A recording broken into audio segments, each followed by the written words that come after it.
Shalom Bapak Ibu yang dikasihi Tuhan. Senang sekali bisa bersama-sama kembali pada pagi hari ini di tempat ini.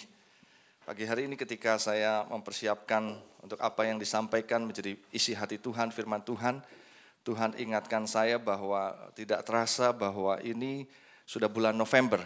Ya, jadi mungkin 1 bulan lebih kita akan mengakhiri tahun 2012 ini dan kita akan segera memasuki tahun 2013. Nah, gembala sidang kita Pak Niko itu mendapatkan dari Tuhan bahwa tema kita untuk tahun depan ini adalah entering the next level. Boleh ucapkan dulu sama-sama, saudara. Entering the next level. Ya. Oh, mau tepuk tangan boleh? Kita tepuk tangan ya. Entering the next level. Ada satu kegairahan ketika kita entering the next level. Artinya saudara, level kita itu akan diangkat, dinaikkan oleh Tuhan, bukan oleh kita. Memang kita ingin yang lebih tinggi lagi, tapi lebih tinggi lagi Tuhan, lebih ingin lagi Tuhan. Ya, untuk kita bisa naik ke level yang lebih tinggi. Nah, dalam segala aspek kehidupan kita, Tuhan mengendaki demikian. Ya. Namun, saudara, tiba-tiba Tuhan taruhkan dalam hati saya satu kalimat dalam atau sehubungan dengan entering the next level ini, yaitu menang atas setiap permasalahan hidup. Boleh ucapkan dulu sama-sama, saudara. Menang atas setiap permasalahan hidup. Apa hubungannya antara entering the next level dengan menang atas setiap permasalahan hidup? Bapak Ibu yang dikasihi Tuhan, ternyata kita perlu tahu dulu apa yang dimaksud dengan entering the next level, atau level yang Tuhan kehendaki kita capai itu yang seperti apa. Di dalam Roma 8 ayat yang ke-29 dan 30 kita melihat di sana, yaitu ketika kita menjadi serupa dengan gambaran Kristus. Ya. Inilah yang level yang Tuhan kehendaki kita capai. Artinya ketika kita entering the next level, kita harus mengarah ke sana. Pribadi kita, kehidupan kita harus serupa gambaran Kristus. Boleh ucapkan sama-sama, serupa gambaran Kristus. Yang kedua, level yang Tuhan kehendaki kita capai adalah di dalam Efesus pasal yang keempat ayat yang ke-11 sampai 13, maka di sana dikatakan, kalau saya singkatkan adalah adanya pertumbuhan pengetahuan dan kedewasaan iman secara penuh. Ini yang Tuhan kehendaki, level yang Tuhan kehendaki. Artinya kalau entering the next level, kita harus mengarah ke sana. Ada satu pertumbuhan pengetahuan dan kedewasaan iman secara penuh. Bahkan dikatakan kesatuan iman. Pengenalan akan Tuhan, akan Allah. Ini secara penuh. Nah, yang ketiga, di dalam Yehezkiel 47 ayat 1 sampai dengan 5, maka di sana ada beberapa level kepenuhan Roh Kudus. Dan yang Tuhan kehendaki adalah kepenuhan Roh Kudus yang sempurna. Boleh ucapkan sama-sama, kepenuhan Roh Kudus yang sempurna. Mungkin Bapak Ibu ada yang bingung maksudnya apa. Ya, di dalam Yehezkiel 47 ayat 1 sampai 5, kalau dibaca nanti dikatakan ada levelingnya. Ya. Di sana Yehezkiel melihat satu penglihatan, dikatakan ada sungai yang keluar dari bait Allah, lalu sungai itu mulai menghampiri Yehezkiel dan lalu dia mengukur sungai itu. Waktu diukur pertama dikatakan 1000 hasta pertama, itu levelnya semata kaki. Nah, kemudian naik lagi. Ya, waktu dia jalan lagi 1000 hasta lagi, levelnya naik ke selutut. Lalu diukur lagi 1000 hasta, kemudian naik jadi sembingkang. Dan kemudian naik lagi sampai penuh dan sampai Yehezkiel itu tidak bisa lagi berjalan, tidak bisa lagi mungkin berdiri, tetapi dia harus mengalir bersama-sama dengan Roh Kudus. Nah, ini yang dimaksud dengan tingkat kepenuhan Roh Kudus yang sempurna. Ya, apa artinya kalau levelnya masih semata kaki, saudara? Itu kalau semata kaki di air kita jalan, ya pasti gampang. Ya, kalau air semata kaki, saya pernah mengalami kebanjiran atau mungkin Bapak Ibu pernah juga di jalan yang airnya sampai seperti itu gampang sekali. Kalau semata kaki kita masih bisa angkat kaki, masih bisa jalan, barangkali mungkin kita masih bisa berlari. Ini menggambarkan kalau katakanlah tanda kutip level kepenuhan Roh Kudus kita itu masih semata kaki, maka kita masih bisa bawa-bawaan daging kita sendiri. Ya, saya misalnya firman Tuhan bilang nggak boleh bohong, nggak apa-apa. Mana bisa sih hidup ini tanpa bohong, dagang tanpa bohong, nggak bisa, nggak mungkin. Itu masih bisa. Ya. Nah kalau udah levelnya selutut itu mungkin lebih deg-degan. Ya. Kita jalan juga udah susah. Kalau udah air selutut itu kita mau jalan, ya mungkin hati udah deg-degan, nggak boleh bohong. Bohong boleh, bohong enggak. Mungkin mulai intung kancing, tapi udah mulai pelan jalannya. Ya. Udah mulai deg-degan. Nah kalau udah level seminggang, ini lebih sulit lagi saudara. Hatinya kayaknya, aduh gue gak mau bohong. Mungkin teman-teman bilang, gak apa-apa, bohong aja, gak apa-apa. Udah mulai susah, ayo. Jalannya mulai susah. Ya. Daging kita udah mulai berkurang. Tapi kalau udah memenuhi, kita gak bisa saudara. Dibilang bohong, gak bisa. Gue mau bohong gak bisa. Ini Roh Kudus ini begitu kuat dalam diri saya. Pokoknya kalau mau ngomong ngucapin bohong aja gak bisa. Nah ini yang kita kehendaki. Ini level yang Tuhan kehendaki. Nah, apa tujuannya? Kita diminta oleh Tuhan untuk naik ke level yang lebih tinggi. Yang pertama adalah untuk persiapan kedatangan Tuhan Yesus yang kedua kali. Jelas sekali Bapak Ibu yang dikasih Tuhan, pada waktu kedatangan Tuhan Yesus, itu dia mengharapkan semua orang itu bisa ikut terangkat bersama-sama dengan dia. Berapa banyak Bapak Ibu yang percaya bahwa kedatangan Tuhan Yesus itu sudah semakin sangat segera. Oh haleluya, kita percaya seperti itu dan kita berharap seperti itu. Tapi dalam kenyataannya apa yang terjadi? Dari data statistik yang saya dapatkan saudara, itu kalau mau dihitung-hitung, maka orang yang siap untuk kedatangan Tuhan Yesus yang kedua kali itu, let's say, katakanlah sekarang tiba-tiba Tuhan Yesus datang. Itu keadaan dunia yang lebih kurang sekarang dengan total populasi 7 miliar, itu kalau dihitung, yang siap. Ya. Jadi kalau perhitungan kasarnya begini, dari 7 miliar itu, atau let's say yang gampang hitungnya aja, ya 6 miliar lah, masih 6 miliar begitu, ya supaya gampang hitungnya. Nah yang namanya Kristen, termasuk Katolik, Kristen Protestan, dan semuanya itu 30%. Jadi hitung-hitungan kasarnya sepertiga dari 6 miliar itu 2 miliar. Nah dari orang Kristen yang 2 miliar itu, yang mengerti namanya lahir baru. Ya, kalau ditanya, Bapak udah lahir baru belum? Yang mengerti lahir baru itu 25%. Yang lainnya itu lahir baru. Apa tuh maksudnya lahir baru? Gak ngerti. Ya. Jadi 25% yang lahir baru dari 2 miliar itu kira-kira 500 juta. Nah dari 500 juta saudara, yang kalau ditanya, apakah kamu siap untuk kedatangan Tuhan Yesus? Ya. Punya iman yang sungguh di dalam Tuhan Yesus, sudah menerima Yesus dan hidupnya berpadanan seperti dia sesuai dengan apa yang Tuhan kehendaki, yang punya iman seperti itu saudara, yang punya keyakinan seperti itu cuma 10%-nya. Ya. Saudara bisa bayangin, kalau misalnya ini, kalau data yang 6 miliar itu misalnya tadi 500 juta, 10%, yang lain, wah kayaknya not sure. Kalau Tuhan Yesus datang, apakah kamu diangkat? Mudah-mudahan. Itu 90%. Yang 10% itu yang bilang, oke, amin, saya percaya, saya pasti diangkat. 10% dari 500 juta, 50 juta. Ya kalau kita hitung, ya saya pernah hitung kalau dengan angka 6 miliar tadi, maka 50 juta dari 6 miliar itu cuma 0,83%. Nggak sampai 1%. How about the 99% more? Yang 99,17%-nya itu gimana? Ya, apakah Tuhan Yesus langsung, wah nggak apa-apalah, pokoknya 50 juta yang datang nggak apa-apa aku angkat. Nggak mungkin. Karena isi hatinya itu nggak seperti itu. Mungkin kalau kita beda. Ya, kalau kita lihat, ini orang jahat benar nih udah mati aja. Bahkan kita sumpahin kok nggak mati-mati. Kalau Tuhan Yesus enggak. Makanya seringkali kita bilang kok orang jahat itu lama matinya. Karena Tuhan itu sabar. Dia memberi kesempatan supaya orang itu bertobat dan berubah. Firman Tuhan katakan Tuhan itu tidak lalai untuk menepati janjinya untuk datang yang kedua kali. Tapi dia sabar, dia kalau melihat orang jahat itu, dia langsung asosiasinya ini neraka. Ya. Kalau misalnya belum diselamatkan, ini neraka. Dan dia tahu apa artinya neraka. Neraka Tuhan yang ciptakan bukan untuk manusia. Neraka diciptakan hanya untuk iblis. Jadi dia persis tahu kalau sampai manusia masuk ke dalam neraka, apa artinya. Dan dia gak rela. Mungkin kalau Bapak Ibu yang pernah mungkin dikasih lihat neraka, ngintip aja neraka begitu ya. Wih langsung saudara akan ngeri. Kalau misalnya kebayang, kalau anak saya, papa saya, mama saya masuk ke situ. Mungkin tetangga yang mungkin jahat-jahat, kita mungkin mulai melihat, aduh saya nggak tega. Saudara mulai memberitakan Injil. Dan itulah Tuhan. Tuhan nggak rela.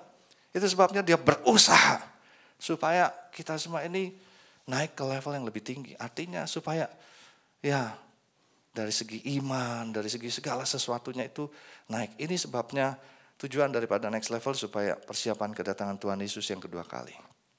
Gimana caranya untuk next level? Tuhan paling tahu. Untuk membuat kita jadi next level. Ya, Tuhan paling tahu. Tapi yang pasti tujuannya adalah untuk persiapan kedatangan Tuhan Yesus yang kedua kali. Nah yang kedua, tujuan next level itu adalah persiapan penuaian jiwa-jiwa yang banyak di akhir zaman ini. Saudara, hari-hari ini orang udah gak bisa bedain lagi antara mana orang Kristen atau yang bukan Kristen. Karena samar-samar semua, jadi membingungkan. Mana yang hamba Tuhan, mana yang hamba hantu, kata ibu tadi. Bukan saya ngomong, tapi saya baru mau ngomong, ibu udah ngomong dulu. Ya. Bingung saudara, betul-betul dunia ini bingung. Ya. Dunia dibawa ke gereja, atau gereja yang dibawa ke dunia. Bingung semua, gak ada patokan. Ini kok begini, ini gini. Sama-sama juga. Ya, orang Kristen, hamba Tuhan juga mengalami yang sama. Betul saudara. Ya, kalau misalnya katakanlah dolar naik sampai 15.000, ya gak ada bilang namanya hamba Tuhan aku gak ngalamin. Ya. Aku tetap 9.000, nggak ada, semuanya sama.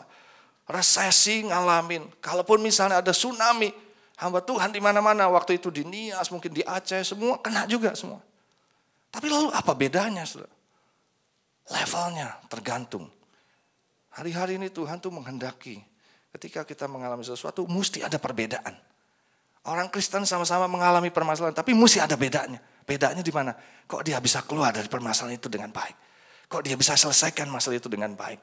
Hamba Tuhan juga demikian. Ketika dia ada bedanya, orang mulai melihat, loh, what is the secret? Apa sih rahasianya kok kamu sampai dilecehkan seperti itu, kamu dirugikan seperti itu, kamu diperlakukan tidak baik seperti itu, kamu masih bisa tetap mengasihi, apa rahasianya? It's because my Jesus has died for me. Tentang kasih Tuhan. Oh ya Jesus, siapa Jesus? Boleh ketemu. Inilah yang namanya penuaian jiwa. Dan Tuhan menghendaki yang demikian. Nah yang ketiga, saya kira mungkin ini yang saudara paling suka ini. Yaitu persiapan kita menerima berkat dan kemuliaan yang disiapkan bagi orang-orang percaya. Yang rindu dan senang. Katakan amin.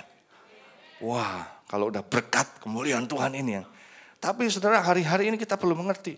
Buat Tuhan memberkati itu soal gampang. Apanya yang sulit? Dia menciptakan dunia ini dengan begitu mudahnya. Kalau saudara ikan, lihat aja ikan. Oh, ada banyak macam-macam berjenis-jenis ikan. Dari yang kecil sampai yang besar. Dari yang gak ada warnanya sampai yang berwarna. Satu kali saya pernah diajak mancing. Saudara, ketika mancing, itu ikan waktu dipancing itu putih. Waktu sampai ke darat, dia bisa hitam warnanya. Saya gak percaya, saya bilang, benar, saya tungguin, betul dia bisa berubah jadi hitam. Kok bisa seperti itu?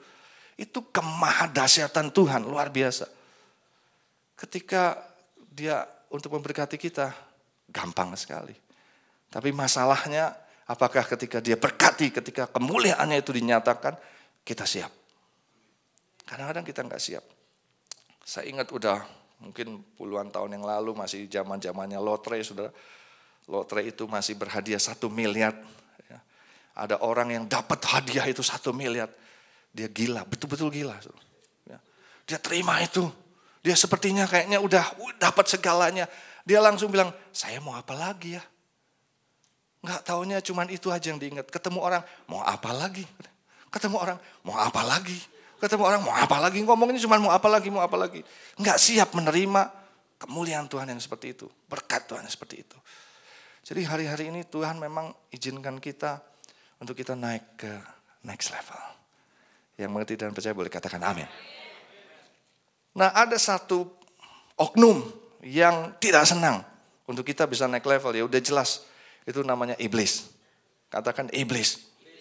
Jangan nengok ke sebelah. Ya sudah, kalau sudah bilang iblis begitu, wah repot, marah orangnya. Iblis, tapi iblis gak boleh ke atas juga. Lihat ke bawah aja, iblis gitu. Ya. Itu oknum yang paling gak senang. Yang masalahnya saudara, kalau kelihatan itu gampang. Tapi ini gak kelihatan, dia bisa hambat sedemikian rupa. Bagaimana caranya? Dia menghambat dengan masalah-masalah kehidupan ini. Dia bikin sedemikian rupa. Kita nggak pernah, misalnya ada masalah kita bilang, ini iblis, nggak pernah saudara. Kita kalau ada masalah rumah tangga, lu yang begini, wow, terus. Baik suami istri, mungkin dalam bisnis, bahkan dalam pelayanan. Wah, yang kita lihat adalah manusianya. Nggak pernah kita bilang, ini iblis, nggak pernah. Jarang lah boleh begitu. Nah itu sebabnya sehingga kita nggak fokus dengan next level, kita fokusnya dengan masalah yang kita harus selesaikan. Kemarin saya ketemu dengan seseorang yang dia disembuhkan dari sakit kansernya. Dia udah tadinya kanker usus, lalu tiba-tiba ceritanya sudah mulai sembuh, tapi tiba-tiba sekian 1 atau 2 tahun kemudian malah ada kanker yang lain, kanker paru-paru, lalu menyebar kemana-mana. Ya, dan singkat cerita waktu itu dokter-dokter udah bilang hopeless, tapi tiba-tiba ketika dia baca buku, satu buku, lalu dia lihat ada personal dokternya dari seseorang itu, ya artis di Amerika, dia coba-coba menghubungi, dia coba kontak ke sana, lalu dapat sudah. Nah dokter ini cuma bilang begini, ya, whatever you can name your sickness atau your disease, I don't care. Ya. Saya mau care-nya fungsi organ-organ kamu itu berfungsi dengan baik atau tidak. Organ-organ kamu berfungsi dengan baik atau tidak. Jadi filosofinya dia adalah, kalau misalnya semua organ kita, organ tubuh kita ini berfungsi dengan baik, orang itu pasti sehat. Ya. Logika juga, masuk akal. Jadi yang dia lihat adalah fungsi organnya. Nah singkat cerita Bapak Ibu yang dikasih Tuhan, dia pakai herbs, pakai yang lain sebagainya, tidak pakai yang kimia. Singkat cerita dia difokuskan pada organ-organ tubuhnya. Nah kemarin saya ketemu dengan dia. Dan totally healed, dan saya lihat memang orangnya luar biasa. Lalu dia bilang gini, dokter itu bilang begini, ya,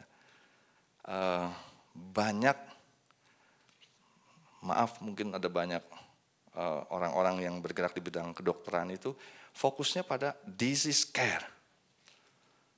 Dia bilang not health care, katanya begitu. Ya. Di sini ada dokter, tapi saudara dibilang begitu, dia disease care. Jadi kalau misalnya troubleshooting, yang diceknya katanya begini, banyak kali kalau saya sakit kanker, dia bilang kanker saya yang diobati. Ya. Akhirnya akibat kanker yang diobati, difokuskan pada kankernya itu, kankernya hilang, kadang-kadang orangnya juga hilang, ikut hilang. Nah, begitu. Gak peduli dia, pokoknya sikat obat. Tapi ini dia enggak, saudara. Dia lihat, oh organnya kurang bagus. Jadi dia bilang, saya gak peduli mau namanya sakit apa, gak peduli. Pokoknya saya lihat kankernya misalnya, bukan kankernya, organ levernya kurang bagus ya, levernya dulu, mungkin paru-parunya. Nah dia mulai dengan dirubah cara hidup. Dari gaya hidupnya dia jelaskan bagaimana organ tubuh berfungsi. Ya kalau malam itu harus istirahat, nggak boleh makan malam, pagi itu harus makan. Dan banyak sekali hal-hal, dan singkat cerita dia membedakan. Dia bilang kita ini jangan salah, jangan disease care, tapi kita harus health care. Nah saudara, apa yang Tuhan ingatkan melalui hal ini? Seringkali kita memfokuskan kepada masalah-masalah yang datang pada kita. Kita selesaikan masalah ini. Selesaikan masalah ini, habis selesai sudah datang lagi masalah yang lain. Bukankah dalam sakit penyakit mungkin juga seperti itu? Kita selesaikan masalah ini. Karena yang kita lihat adalah hanya masalah-masalah itu. Yang kita care adalah masalah-masalahnya. Tuhan menghendaki saudara kita menang atas setiap permasalahan yang kita hadapi. Yang mengerti percaya boleh katakan amin. Tapi iblis berusaha supaya masalah-masalah itu membuat kita tidak fokus lagi kepada apa yang namanya next level itu. Kalau kita nggak fokus, kita pusing dengan keuangan, pusing dengan keluarga, pusing dengan sakit penyakit, siapa yang mau care? Saudara ditawarin mungkin hal-hal yang rohani, aduh saya nggak pusing deh, yang penting saya sembuh dulu. Hal-hal yang rohani, saya yang penting pokoknya ada uang dulu untuk bisa bayar kontrakan atau bayar hutang. Mungkin saya nggak pusing lah. Pokoknya yang penting selesai dulu ini masalah.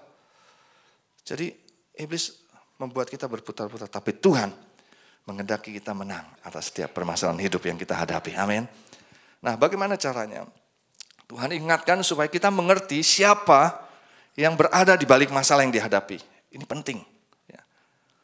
Beberapa waktu kebelakangan ini Tuhan ingatkan terus. Jadi sekarang dalam melihat masalah, Jangan hanya melihat masalah itu sebagai masalah yang manusiawi belaka.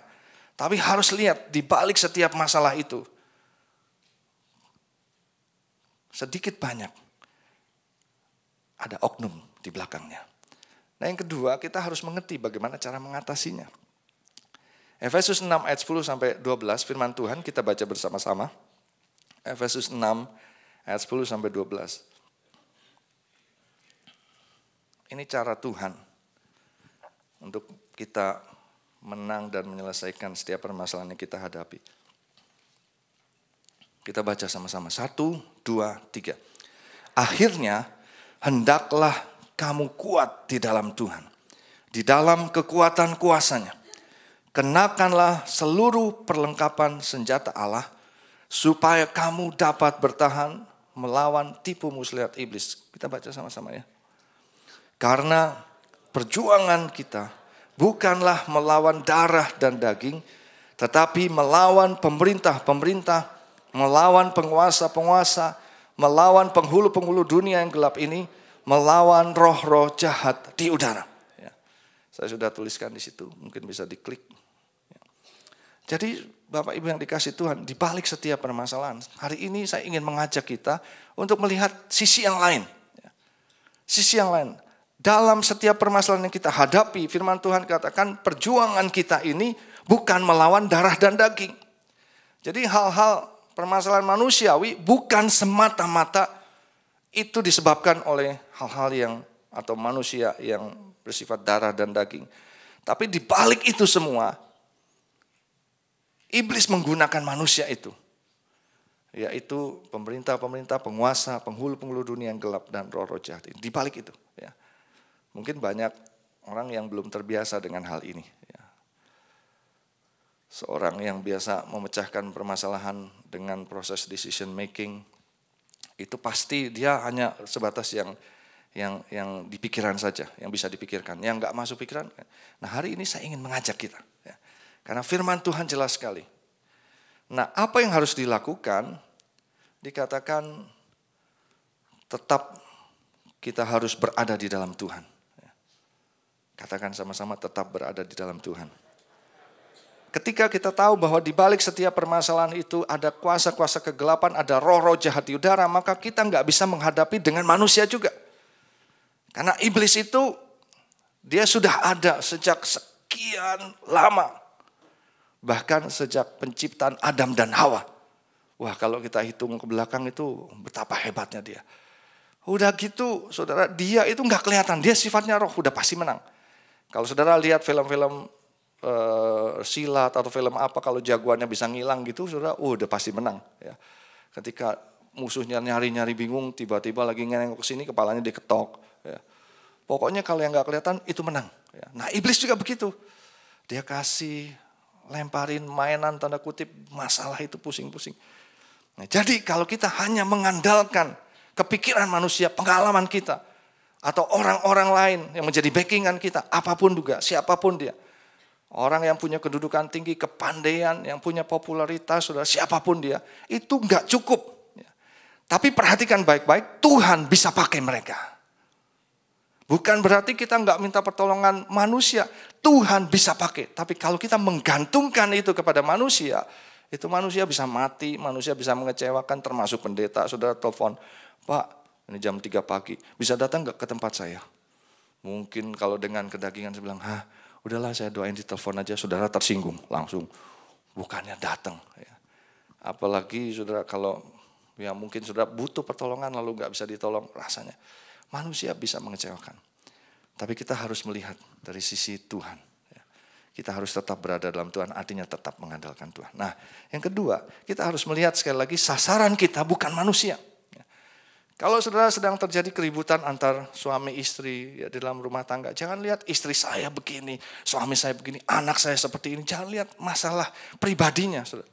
Tapi lihat di balik ini kok bisa jadi seperti ini. Kalau saudara sedang mengalami masalah ekonomi, ya mungkin ketika saudara berbisnis, rasanya awal-awal diberkati, tiba-tiba nggak diberkati, terus lalu saudara mulai mencari-cari alasan. Mungkin cuma sekedar, oh ini karyawannya malas, Oh ini sistemnya kurang baik, oh ini ada kompetitor di sebelah, oh mungkin ini ada santet dan sebagainya. Hanya sebatas itu, saudara, itu pasti nggak akan selesai. Tapi hari-hari ini saya ingin ajak kita untuk melihat bahwa sasarannya bukan darah dan daging, bukan manusia, tapi iblis. Jadi mulai pakai kacamata rohani. Lihat, wah. Ya, jadi tapi saudara jangan salah bilang loh. Pak Budi bilang lo iblis lu gitu sama istri, sama suami. Maksudnya bukan itu, saudara ya. Bukan yang bermasalah sama kita jadi iblis, bukan. Di balik itu kenapa kok istri kita bisa marah-marah, suami kita bisa marah-marah. Atau mungkin orang-orang yang di sekitar kita kok bisa jadi korupsi semua. Kita mau pecat-pecatin kalau memang spiritnya itu ada di dalam perusahaan kita, itu pasti begitu semua. Jadi kita mulai lihat, wah ini kok kemasukan nih. Ya, ada celah, ada hal-hal yang tidak baik.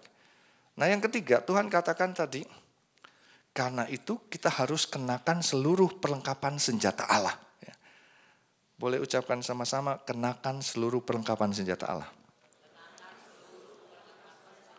Ini Tuhan sendiri yang kasih tahu, saudara. Karena aku tahu bahwa perjuangan kamu itu bukan darah dan daging, tapi ada spirit, ada roh-roh jahat. Kamu gak bisa seperti itu. Kamu harus kenakan seluruh perlengkapan senjata Allah. Supaya apa? Dikatakan supaya kamu dapat bertahan melawan tipu muslihat iblis. Saya mau katakan, saudara, ada satu kabar baik bahwa iblis tidak akan pernah bisa mengalahkan kita. Iblis tidak akan pernah bisa mengalahkan kita. Karena firman Tuhan katakan roh yang di dalam kita ini lebih besar daripada dia. Tapi dia punya kelihaian, dia punya kelicikan, dia punya tipu muslihat, dia punya tipu daya. Dia nggak bisa mengalahkan kita, tapi dia bisa nipu kita. Untuk menipu seseorang, presiden aja bisa ditipu kalau dia punya kelihaian. Nggak perlu punya kuasa, saudara, punya kelihaian aja. Itu pasti siapapun bisa ditipu. Dan iblis punya itu. Dari sejak Adam dan Hawa diciptakan, iblis tipu.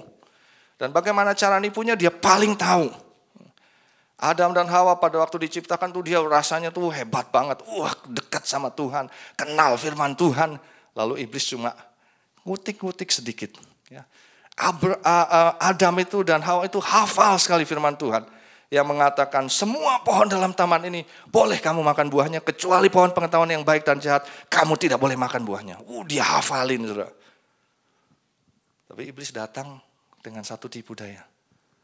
Adam, Hawa, bukankah Allah berfirman, semua pohon dalam taman ini tidak boleh dimakan buahnya, kecuali pohon pengetahuan yang baik dan jahat itu. Saudara, si Adam sama Hawa yang udah biasa ngerti firman Tuhan, dia bilang salah besar. Wah dia salah besar. Iblis bilang kena. Kenapa kena, saudara? Pada waktu itu iblis bilang memang itu yang saya mau pancingan dia. Kalau dia udah sampai kepikir langsung, oh salah ya. Salah. Mestinya gimana? Semua pohon dalam taman ini boleh dimakan buahnya, kecuali pohon pengetahuan yang baik dan jahat tidak boleh dimakan buahnya. Emangnya kenapa? Oh dia tanya lagi, saudara. Sebab kalau kita makan atau kita raba, kita jamah, ditambah-tambahin sama Hawa, kita bisa mati. Iblis bilang, apa benar? Cuman gitu-gitu aja, saudara. Iblis itu cuman gitu-gitu. Apa benar? Iya betul. Yang benar, gitu aja. Iblis itu cuma bisanya gitu-gitu aja, pakai pikiran kita. Terus dia bilang, benar. Yang benar, benar. Yang benar. Lama-lama benar, lama-lama jadi benar kok. Yang benar, benar. Yang benar, ya katanya sih begitu, benar. Saudara. Udah mulai ragu-ragu, saudara. Ya. Dari yang tadinya benar-benar lamanya, gini. Aku mau kasih tahu ya, sebenarnya kamu tuh gak bakalan mati. Dia percaya, saudara. Kalau udah masuk itu, masa sih gak benar. Cuman Allah aja bohong. Yang benar. Jadi dia yang bilang benar. Padahal tadinya iblis bilang benar. Jadi yang benar. Iya benar. Soalnya kalau kamu makan, kamu itu akan jadi seperti Allah.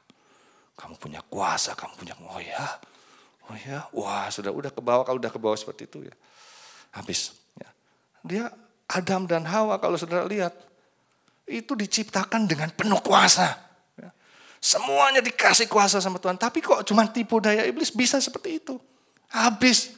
Akhirnya apa yang terjadi? Dia sempat harus dikeluarkan dari Taman Eden. Dia mengalami kesusahan badan, dia mengandung dosa. Dan sampai beranak cucu, sampai kita ngalamin seperti ini. Itu gara-gara apa? Tipu daya iblis. Dan Tuhan tahu itu. Kalau kita nggak pakai kenakan Seluruh perlengkapan senjata Allah, kita nggak mungkin melawan tipu daya iblis itu. Nggak mungkin. Katakan kiri kanan kita nggak mungkin. Nggak mungkin. Ya. Karena itu kita harus pakai perlengkapan senjata Allah. Saudara, saya lihat bagaimana berkuasanya Simpson, tapi cuman gara-gara ditipu sama Delila. Ya. Nah, iblis yang pakai Delila, jangan bilang Delilahnya, tapi iblis. Kita sudah mulai belajar itu. Ya. Yusuf juga begitu, saudara, mau ditipu sama iblis lewat istrinya Potifar, ya, tapi nggak kena. Daud sempat kena, ya, ditipu lewat Batseba, ya. Tapi untung dia balik lagi.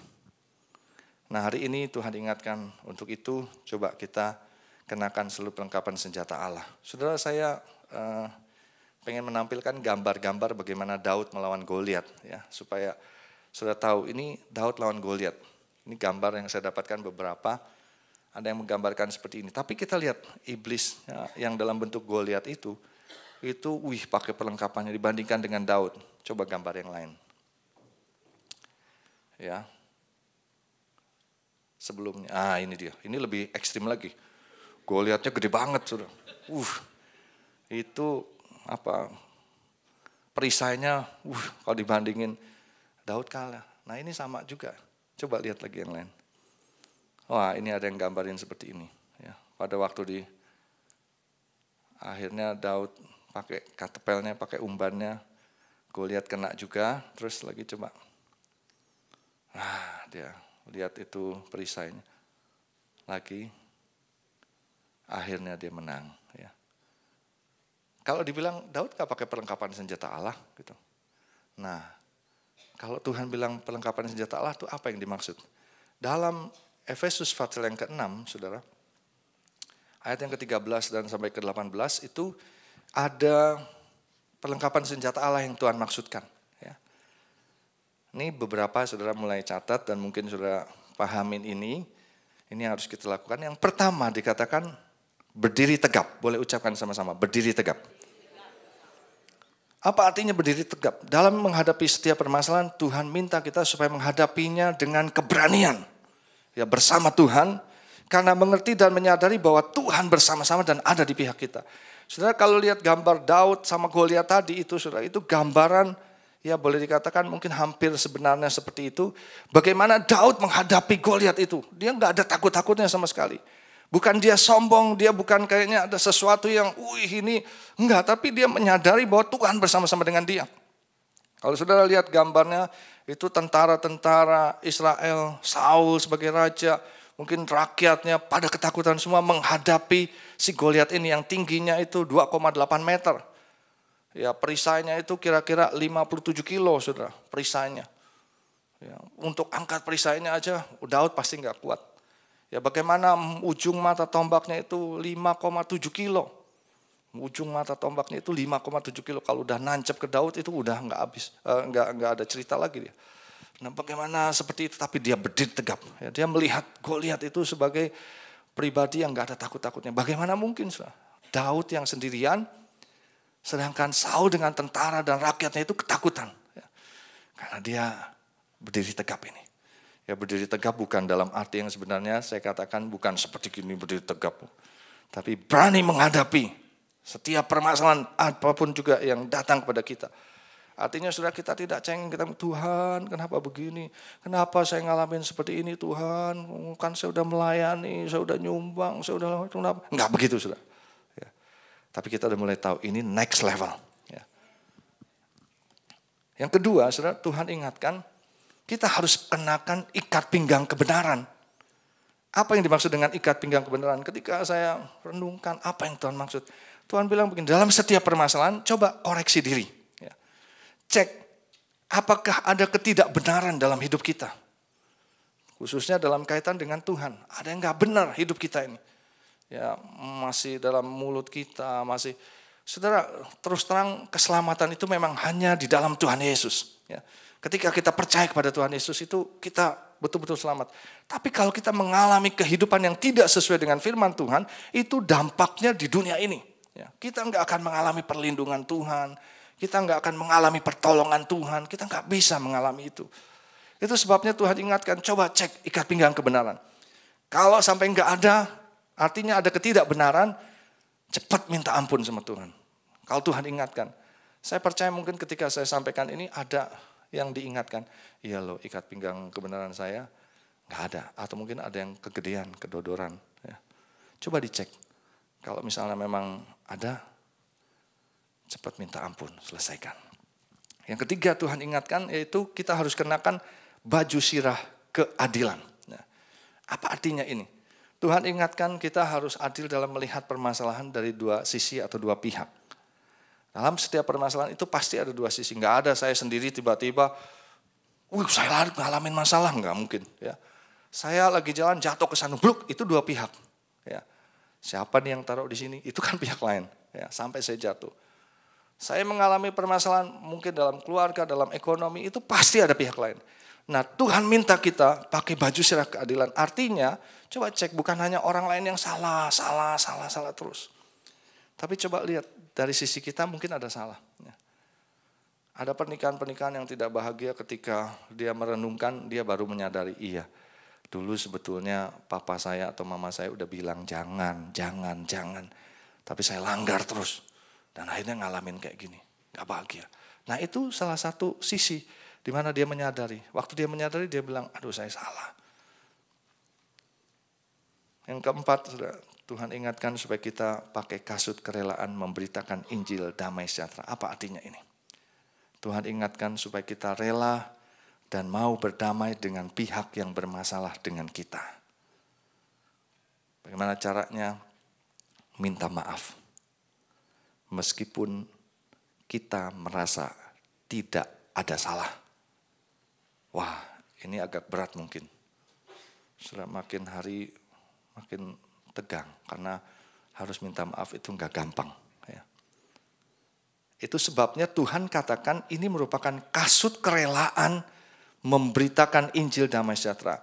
Untuk berdamai dengan pihak yang bermasalah dengan kita itu harus ada kerelaan dan ada kemauan kita. Saya ingat saudara ketika seorang rekan saya, dia seorang pengusaha, ditipu sama rekan sepelayanan di gereja. Betul-betul ditipu dan dia sakit hati sekali. Dan dia katakan kepada saya begini, itu ditipu sedemikian rupa sampai kalau saya jual aset yang saya punya, ini pengusaha bukan pengusaha yang tingkat tinggi, tapi ya pengusaha menengah. Dia katakan aset-aset saya jual, itu tidak cukup untuk membayar hutang-hutang saya. Jadi dia sakit hati sekali. Nah dia ketemu dengan seorang rekan hamba Tuhan, saudara, dia dinasihatin begini, ampunilah. Gak mau saudara dia. Gak bisa, dia bilang gak bisa, ampunin, enak aja. Saudara kalau bukan rekan sepelayanan mungkin, dia ngomong macam-macam. Tapi singkat cerita hamba Tuhan ini bilang, ampuni, gak bisa Pak. Waktu bersama-sama duduk, dia bilang gak bisa. Tapi rekan hamba Tuhan ini bilang, ini bukan soal bisa gak bisa. Kamu mau atau enggak? Dia diam. Kamu mau apa enggak? Enggak bisa. Ini bukan soal bisa enggak bisa. Sekali lagi kamu mau apa enggak? Dia diam.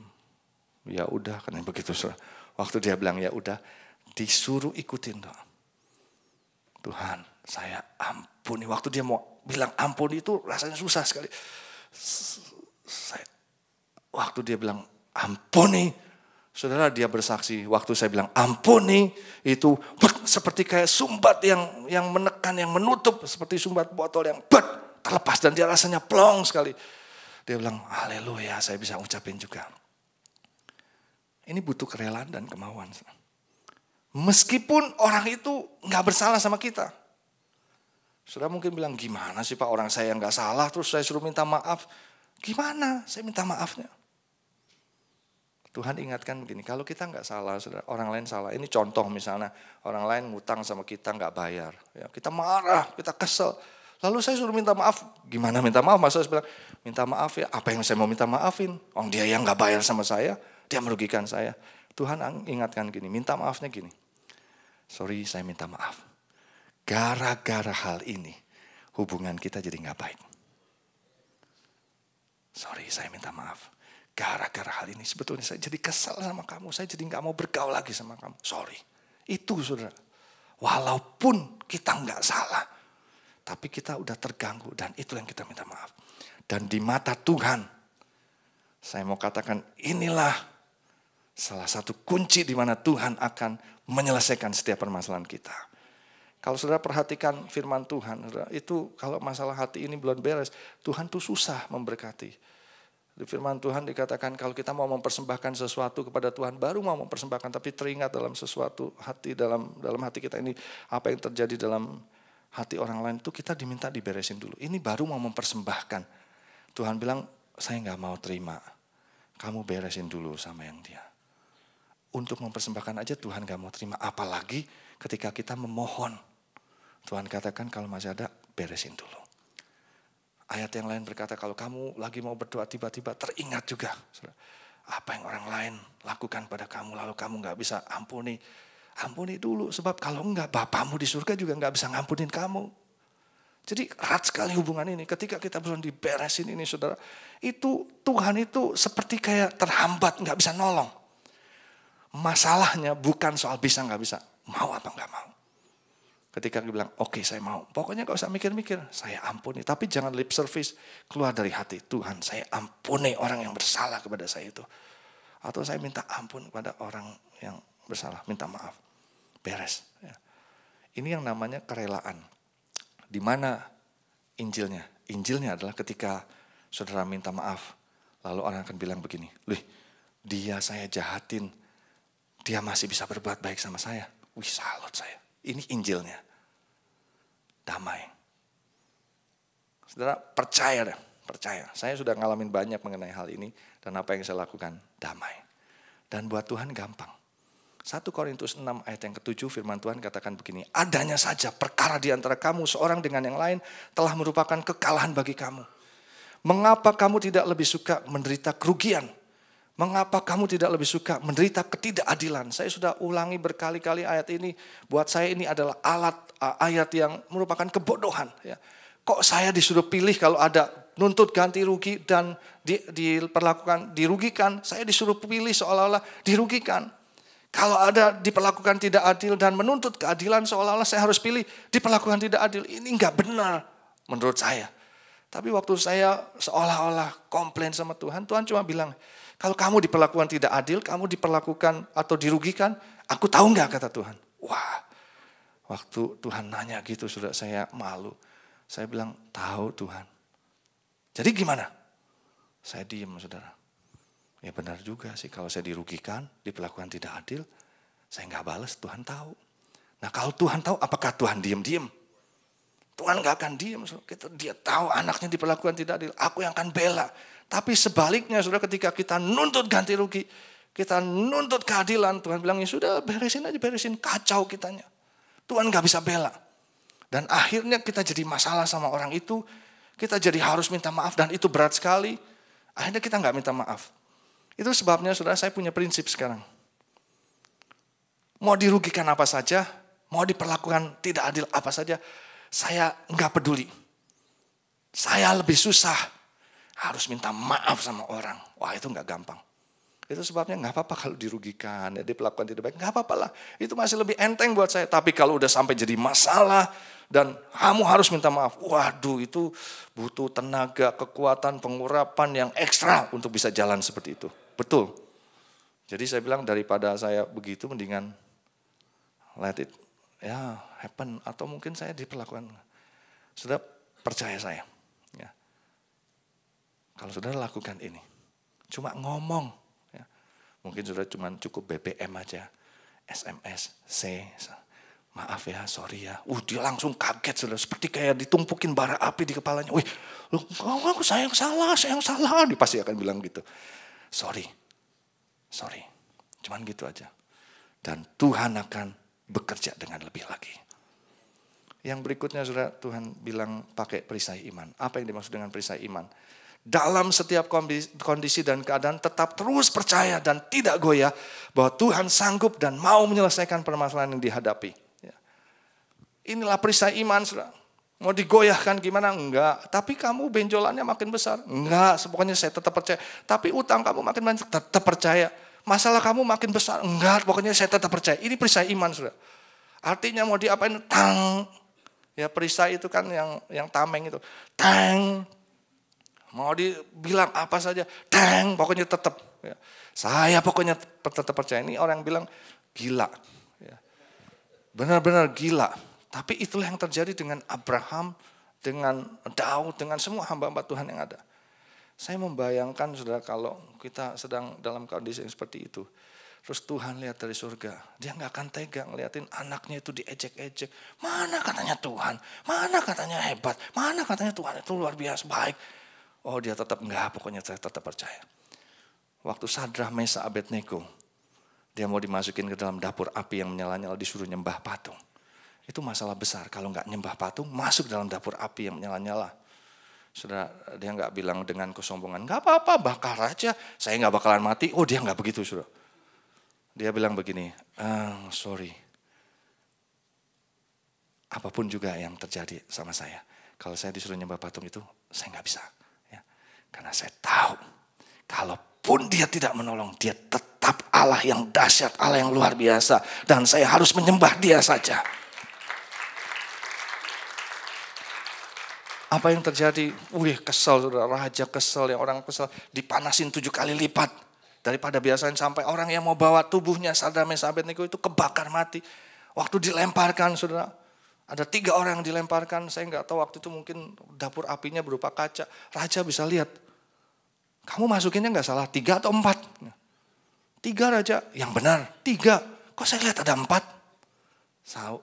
Tuhan menolong, menyertai. Ya mereka jalan-jalan di dapur api. Seperti enak juga nih, kita belum pernah ke sini ya. Enak nih, enak. Saudara, waduh itu bikin kesel. Akhirnya diangkat. Dan mereka menyembah Allah yang dahsyat. Itu perisai iman. Yang berikutnya saudara, ketopong keselamatan. Ini yang luar biasa.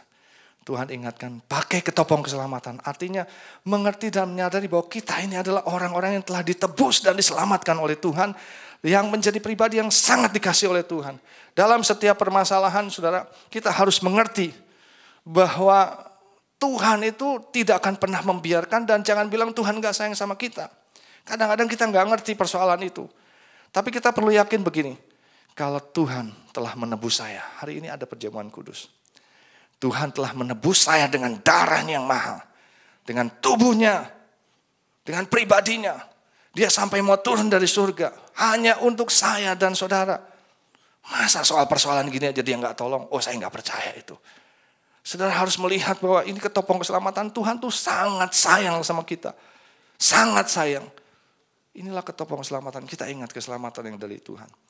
Yang berikutnya yang terakhir, atau 2 terakhir. Pedang roh. Apa itu pedang roh? Senantiasa membaca, mengucapkan, dan mempraktekkan firman Tuhan dalam permasalahan yang dihadapi.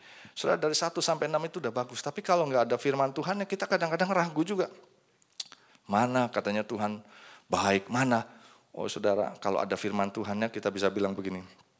Firman Tuhan di dalam Ibrani 13 ayat yang kelima gitu. Firman-Nya berkata, sekali-kali aku tidak akan membiarkan engkau.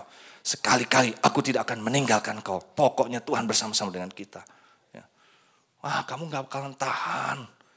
Firman-Nya berkata di dalam Filipi 4 ayat 13. Segala perkara dapat kutanggung di dalam Dia yang memberikan kekuatan kepadaku. Ini pedang roh. Kalau nggak ada kita diombang-ambing dalam pikiran. Tambah lagi orang lain bilang, wah begini-begini, kita bingung. Ya. Dan yang terakhir saudara, doa.